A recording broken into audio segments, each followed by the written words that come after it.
Good afternoon. It's Tamika Chambers with Create a Generational Love Cycle.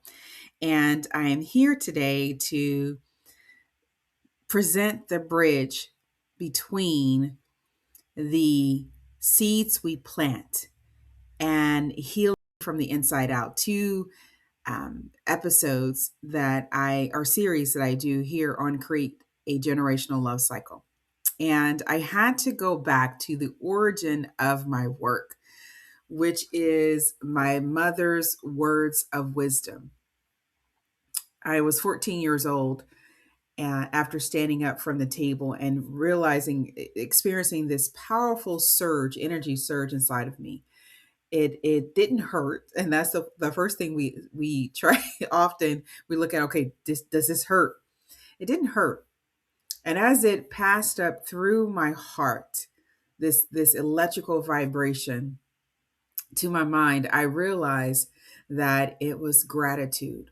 Gratitude that I had a mother who shared her virtues with us, who courageously shared her experiences with us, trying her best to keep it at the facts, not name calling, but expressing her pain in such a way that trying to uplift us. Now, originally, I didn't. I was like, Mom, I don't want to hear about some of the things that was going on that she had experienced, especially with my father, because I could feel anger rising in me. But it's over time when I realized that that is exactly what I needed to hear. It was a win-win. The divine relationship of someone speaking about their pain and how you can use that to heal from the inside out and to help others do the same. Because one thing I got from that experience, her experience, was the importance of facing my emotions and feelings and not taking it out on others. And life gives you ample opportunities to realize that and to understand the consequences of allowing anger and bitterness and fear and anxiety, resentment, and vengeance, rage building inside of you, because it's not that it's hurting the other person.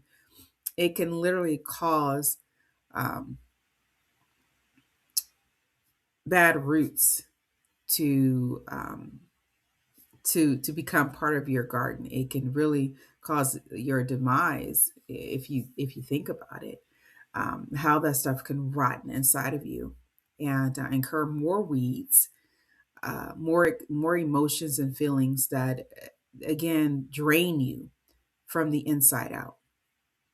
And I knew as a child that something out there loved me. I knew that what I was experiencing, what I was seeing, was not the purpose of life. And I knew the power of our thoughts played a role in our what we experienced in life, and that it was important to resist labels. It was important to not take on someone else's opinion of you. And it was important just to really master your mind towards peace, purifying your heart, seeing the innocence within yourselves and others, within myself and others, and truly realizing, acknowledging, embracing, accepting, nourishing, and expressing the true reason why I'm here, why we're all here, and that is to reflect the truth. And so I have been absent in doing podcasts because I've been working on my book. I believe a second opportunity to present my mother's words of wisdom. I have 53 principles that she um, taught taught her children, and how that what I gleaned from it and how that applies, how you can apply it, how we can apply it in everyday life. And it is to do that, as well as to honor the woman, the spiritual garden that God, our creator, and remember, it's not about the name, but it's what you believe in, but our creator that he gave me, part of my purpose, my divine reason for being here, and to honor our creator, as well as an opportunity to examine the laws, if you will, the beliefs that we have about our lives, and to see, okay, what is that leading me to? What am I experiencing because of this belief? Because everything comes from belief, right? What we believe about ourselves. Do we believe that we're good? Do we believe that we're innocent? Do we believe that we're bad? Do we believe that, we're unworthy? Do we believe that we're stupid? Because those beliefs will drive you to overworking, overstudying, over becoming, over, you know, parenting, whatever it may be, overeating, over working out, exercise. Are they can help you to achieve that balance, to have principles in your life or beliefs that will help sturdy your foundation. They will help you to weather life storms. They will help you to produce fruit, spiritual fruit, proper nourishment, rest, proper eating habits, proper exercise habits, proper balance in your work and your rest and um, personal life, that and family, that you will have that, you will seek that, you will desire that, because the truth is the truth. It needs nothing to label it. It needs nothing to confirm it. It needs nothing to affirm it. Although, if we do seek the truth, we will find it.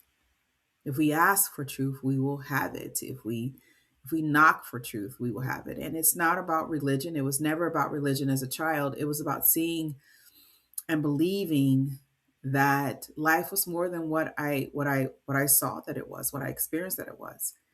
And so, coming forward, the seeds we plant, the importance, just seeing the importance of the difference in planting life-giving weeds of kindness, compassion, and seeing the opposite of that, or another form of that, where it's condemnation and jealousy and bitterness and resentment and not helping others. And how, our home is the first learning environment, as I talk about in the book, as I write about.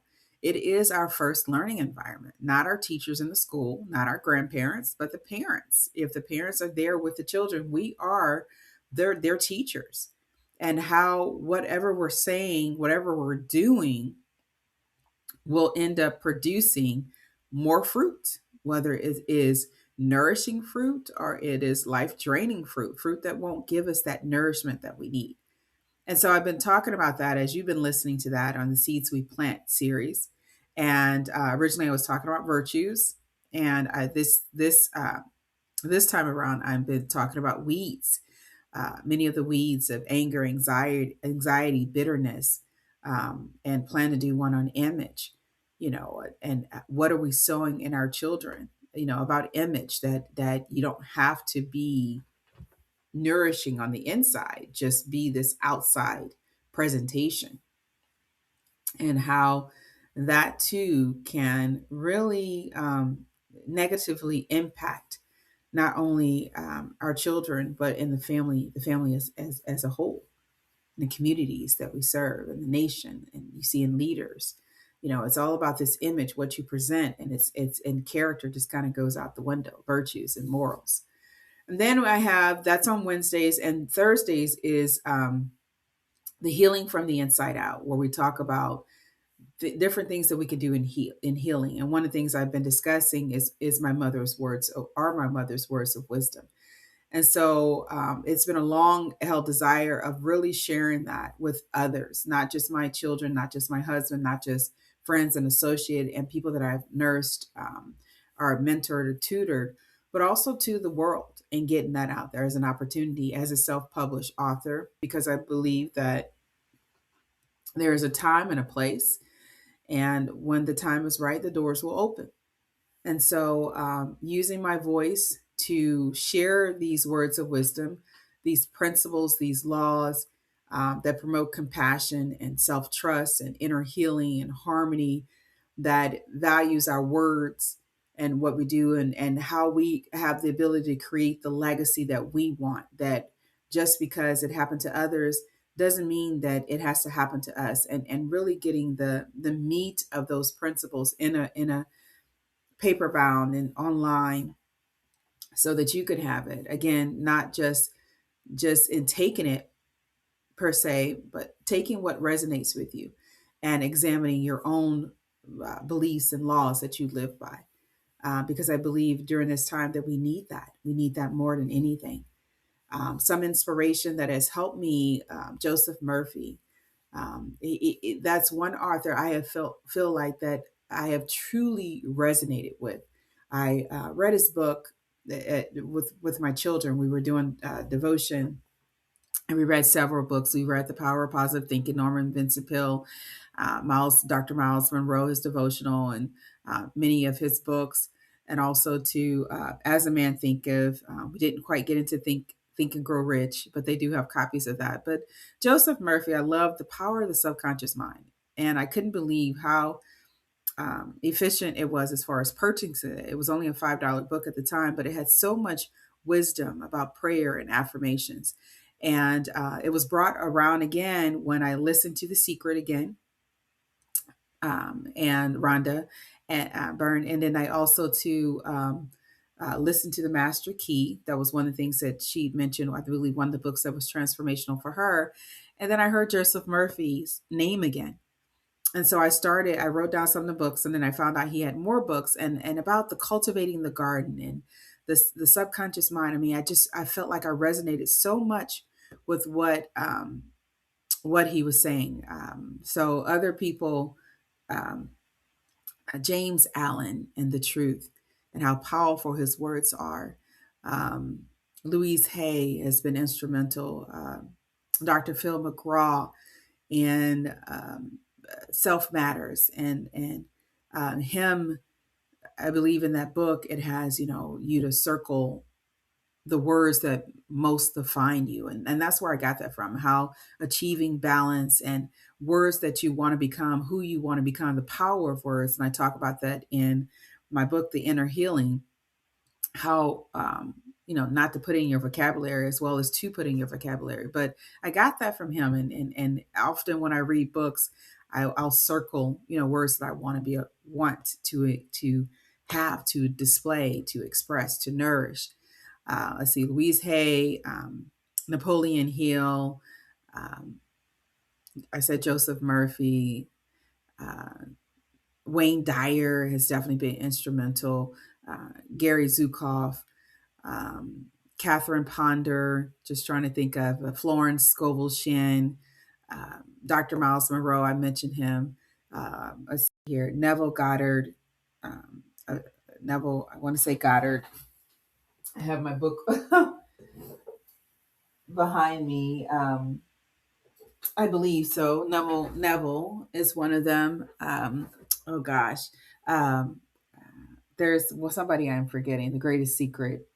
Um, and I can't think of him, but his name. But that book has been instrumental. He has been instrumental, and it'll probably come to me. But I wanted to put the book out. The book is titled The Inner Garden, uh, and it's about cultivating a mother's words of wisdom. Um, it's about life principles. I'm sorry, 53 life principles rooted in a mother's words of wisdom for cultivating harmony, health, and inner peace. And so I better get this title right because I want to, and help you to get it. And it's available on Amazon. It's available on books to read. It's available. I have information on Goodreads. I've put out on my social media, and I'm also putting out here into the podcast world. But if you've really enjoyed, and I've had comments, all throughout for the past years about how they've been helpful. People in responding to my blog posts, and that's my mother's words of wisdom. Again, our creator is the ultimate root, but having her foundation, having those words to help me to weather bullying and just like I said, many of the statistics that come from even being raised by a single parent and realizing that I didn't have to go through what others went through, and being the backbone of my mentoring, my nursing, etc.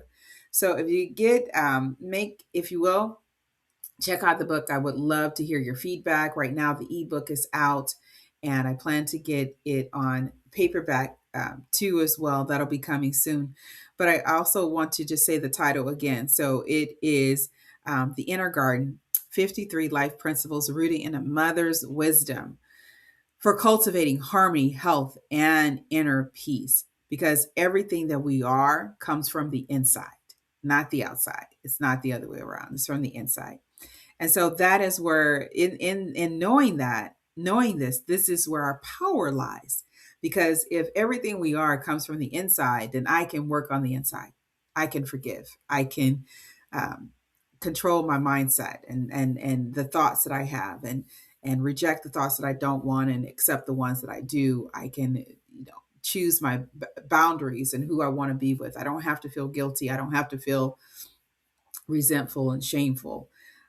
We have so much power in us, and I know that many books have talked about that, including the authors that I've mentioned, including, I forgot, the Course of Miracles.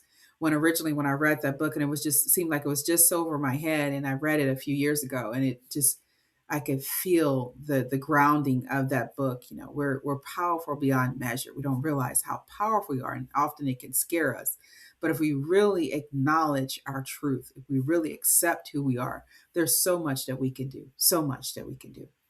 All right. So I just wanted to share. I will be starting back up the Seeds We Plant series, um, more about caregiver parenting and ourselves. What seeds are we planting, and healing from the inside out? Because I believe that can impact how we express ourselves, right, in the world, if we are holding on to pain, projected pain. All right. Take care of yourself. Thank you so much for listening. I appreciate you. Share this message with whomever you believe can benefit from it, and make this lifetime great, because within you is the power to do so.